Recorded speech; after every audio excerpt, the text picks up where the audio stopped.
Students, welcome to my channel. In this video আমরা class 7-এর English বই ব্লুজমস এর lesson 1 the book of nature এর Bengali মিনিংটা পড়ব। তো দ্য বুক অফ নেচার এটা কে লিখেছে হচ্ছে জওহরলাল নেহেরু। তো লেটস স্টার্ট। ফার্স্ট আমরা এখানটায় পড়ে নেব।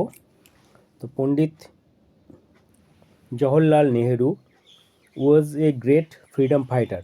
পণ্ডিত জওহরলাল নেহেরু ছিল একজন গ্রেট মহান ফ্রিডম ফাইটার হচ্ছে স্বাধীনতা সংগ্রামী। And the first prime minister of independent India. First prime minister মানে প্রথম প্রধানমন্ত্রী অফ ইন্ডিপেন্ডেন্ট ইন্ডিয়া। আমাদের ভারতবর্ষে ইন্ডিপেন্ডেন্ট কথার অর্থ হচ্ছে স্বাধীন। স্বাধীন ভারতবর্ষের প্রথম প্রধানমন্ত্রী ছিল। He was a very good writers. সে একজন ভালো রাইটার ছিল, লেখক ছিল। As well the Discovery of India. তো কী কী লিখেছে উনি? Pandit Jawaharlal Nehru the Discovery of India, glimpses of world history and autobiography আর some of his noted book. তার বিখ্যাত কিছু বইয়ের মধ্যে যেমন এগুলো আছে: the Discovery of India, glimpses of world history and autobiography. During the late 1920 সালের সময় হি রোট এ সিরিজ অফ লেটার্স। সে অনেকগুলো চিঠি লিখেছিল, series of letters, to his young daughter, তার মেয়ে ইন্দিরা। ইন্দিরা বলতে কে? আমরা জানি ইন্দিরা গান্ধী প্রাইম মিনিস্টার হয়েছিল আমাদের। তো সেই ইন্দিরাকে চিঠি লিখেছিল to share his ideas, thoughts and knowledge. তার আইডিয়া, তার চিন্তাধারা, থটস কথার অর্থ হচ্ছে চিন্তাধারা, অ্যান্ড নলেজ উইথ হার, তার সমস্ত জ্ঞান বা বুদ্ধি সেগুলো দিয়ে সে চিঠি লিখেছিল তার মেয়ে ইন্দিরাকে। দিজ লেটার্স, এই যে লেটারগুলো লিখেছিল, ওয়ার লেটার কম্পাইল্ড, এগুলো একত্রিত করা হয়েছিল ইনটু এ বুক। সেই লেটারগুলো সব এক করা হয়েছিল, এক করে একটা letters from a father to his daughter. সেই বইয়ের টাইটেল করা হয়েছিল letters from a father to his daughter. এই হচ্ছে বইটার নাম হয়েছিল। The present text is an excerpt from this book. তো এইখানটায় যে আমাদের যে গল্পটা পড়বো সেটা হচ্ছে এই letters from a father to his daughter, সেখান থেকে নির্বাচিত অংশ। এবার আমরা এই গল্পটাকে পড়ে নেব। ফার্স্ট আমরা পড়বো ইউনিট 1। ইউনিট 1টাকে পড়া হবে। তো হোয়েন ইউ অ্যান্ড আই, তো এটা কে লিখছে? জওহরলাল নেহেরু লিখছে, তার মেয়ে ইন্দিরা গান্ধীকে চিঠি লিখছে। তো হোয়েন ইউ অ্যান্ড আই, যখন তুমি এবং আমি আর টুগেদার, একসাথে থাকি, ইউ অফেন আস্ক মি, তুমি আমাকে জিজ্ঞেস করো। এখানে ইউ বলতে কে? ইউ বলতে হচ্ছে ইন্দিরা গান্ধীকে বোঝাচ্ছে, আর আই হচ্ছে জওহরলাল নেহেরু। তো বলছে যে তুমি আমাকে জিজ্ঞেস করো যে কোশ্চেন্স অ্যাবাউট মেনি থিংস, অনেক কিছু সম্পর্কে আমাকে জিজ্ঞেস করো, অ্যান্ড ট্রাই, এবং আমি চেষ্টা করি টু আনসার দেম, সেগুলোকে উত্তর দিতে। Now that you are at Mussoorie, তুমি এখন আছো কোথায়? মুসৌরিতে। মুসৌরিতে কে আছে? Indira Gandhi. And I am in Allahabad, এবং আমি আছি হচ্ছে এলাহাবাদে। তো we can not have this talk. তো আগে যেখানে একসঙ্গে যখন ছিল তখন কি মেয়ে জিজ্ঞেস করতো এবং সে জওহরলাল নেহেরু তার উত্তর দিত, কিন্তু এখন যেহেতু দুজন দু জায়গায় আছে, কে আছে? ইন্দিরা গান্ধী আছে মুসৌরিতে আর জওহরলাল নেহেরু আছে এলাহাবাদে। তো বলছে যে we can not have this talks, এই কথাগুলো এখন আর হয় না। আই অ্যাম দেয়ার ফোর, সেই কারণে, দেয়ার ফোর মানে এই জন্য, এই কারণে, বা গোয়িং টু রাইট, আমি লিখছি তোমার কাছে, to you from time to time, short accounts of the story. Short accounts of the story, accounts কথাটা হচ্ছে ডেসক্রিপশন অফ ইভেন্টস, বিভিন্ন ঘটনাবলী সেগুলো তাকে লিখে জানাচ্ছে। Of the story of our earth, আমাদের পৃথিবীর, অ্যান্ড দ্য মেনি কান্ট্রিজ, এবং বিভিন্ন দেশের, গ্রেট অ্যান্ড স্মল, মানে অনেক বড় জিনিস বা ছোট জিনিস, into which it is divided, যেগুলোর মধ্যে সে এটা ভাগ করা আছে।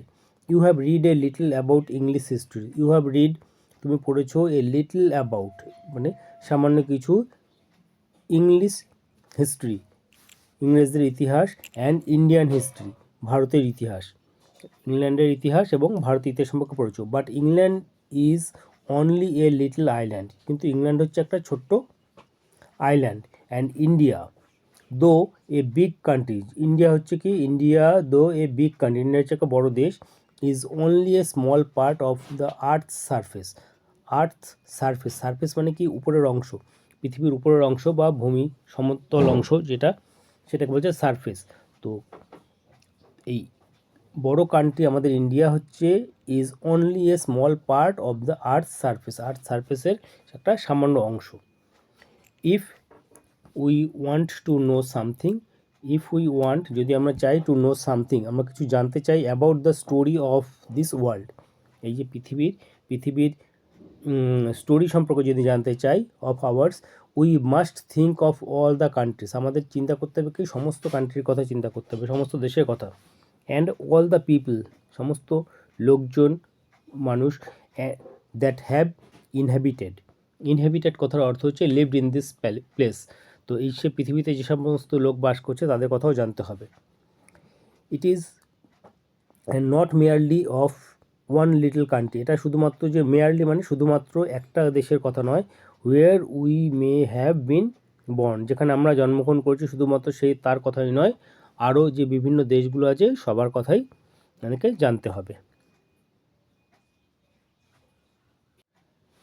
আই এম অ্যাফ্রেড, আমি অ্যাফ্রেড আমার কথা অর্থ হচ্ছে ভীত, যে I can only tell you very little in this letters of mind, বলছে আমি ভীত যে, বা চিন্তিত বলতে পারো, যে আই ক্যান অনলি টেল, আমি শুধুমাত্র বলতে পারি, you very little in this letters, যে এই চিঠির মধ্যে খুব সামান্য কিছুই বলতে পারবো, অফ মাইন্ড আমার সম্পর্কে, বাট দ্যাট লিটল, কিন্তু সেই অল্প যে এটা কথা বলবো, আই হোপ আমি আশা করি, উইল ইন্টারেস্ট ইউ তোমার আগ্রহ জন্মাবে, and make you think of the world as a whole, সে তুমি যে পৃথিবীর সম্পর্কেও, you think of the world as a whole, সারা পৃথিবী বা সারা বিশ্ব সম্পর্কেও তুমি চিন্তাভাবনা করবে, and of other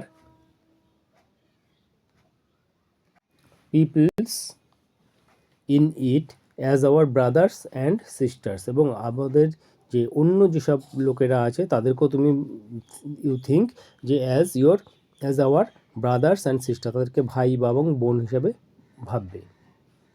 when you grow up, যখন তুমি বড় হবে, ইউ উইল রিড, তুমি পড়বে, about the story of the আর্থ, পৃথিবীর সম্পর্কে পড়বে, অ্যান্ড হার পিপলস, তার লোকজন সম্পর্কে, ইন ফ্যাট বুকস, বড় বইতে বা মোটা বইতে, অ্যান্ড ইউ উইল ফাইন্ড, এবং তুমি দেখতে পাবে যে, it more interesting than any other story, এবং তুমি দেখবে যে এটা আরও বেশি ইন্টারেস্টিং, আরও বেশি আগ্রহপূর্ণ, than any other story or novel, কোনো গল্প বা হচ্ছে কোনো উপন্যাস থেকেও এটা বেশি ইন্টারেস্টিং হবে, আগ্রহ হবে, that you may have read, তুমি যেসব গল্প পড়বে বা উপন্যাস পড়বে তার থেকেও যে পৃথিবীর ইতিহাস বা পৃথিবীর গল্প, সেটা তোমাকে, বা পৃথিবীর লোকজনের যে গল্প সেগুলো তোমাকে আরও বেশি আকৃষ্ট করবে। ইউ নো, তুমি জানো যে, of course, that our earth is very very old, আমাদের পৃথিবীটা অনেক বয়স, তার অনেক পুরনো, millions and millions of years old, millions of মানে লক্ষ লক্ষ, 10 লাখস, 10 লাখ, অ্যান্ড মিলিয়নস মানে লাখ লাখ বছর এর বৃদ্ধ বা বয়স হয়ে গেছে, and for a long long time, অনেক অনেক দিন ধরে, there were no men or women living in it, and for a long long time, অনেক দিন ধরে, there were no men or women, কোনো পুরুষ মহিলা ছিল না, লিভিং ইন ইট, এই পৃথিবীতে কেউ ছিল না, মেন ওমেন মানে কোনো লোকজনই ছিল না, বিফোর দ্য মেন কেম, মানে লোকজন আসার আগে, মানুষ আসার আগে, দেয়ার ওয়ার অনলি অ্যানিমেলস, তখন কী ছিল, শুধুমাত্র অ্যানিমেলস ছিল, অ্যান্ড বিফোর দ্য অ্যানিমেলস, এবং অ্যানিমেলসের আগে, দেওয়ার ওয়াজ এ টাইম, একটা সময় ছিল, when no kind of life, কোনো রকম লাইফ বা জীবন, এক্সিস্ট কথার অর্থ হচ্ছে অস্তিত্ব থাকা, অন দ্য আর্থ, কোনো রকম জীবনের কোনো অস্তিত্ব ছিল না পৃথিবীতে। ইট ইজ ডিফিকাল্ট টু ইমাজিন, এটা খুব ডিফিকাল্ট মানে কঠিন, ডিফিকাল্ট কথার অর্থ হচ্ছে কঠিন, টু ইমাজিন মানে হচ্ছে কল্পনা করা, দিস ওয়ার্ল্ড অফ আওয়ার্স, এটা আমাদের যে পৃথিবী সেটা, it is difficult to imagine this world of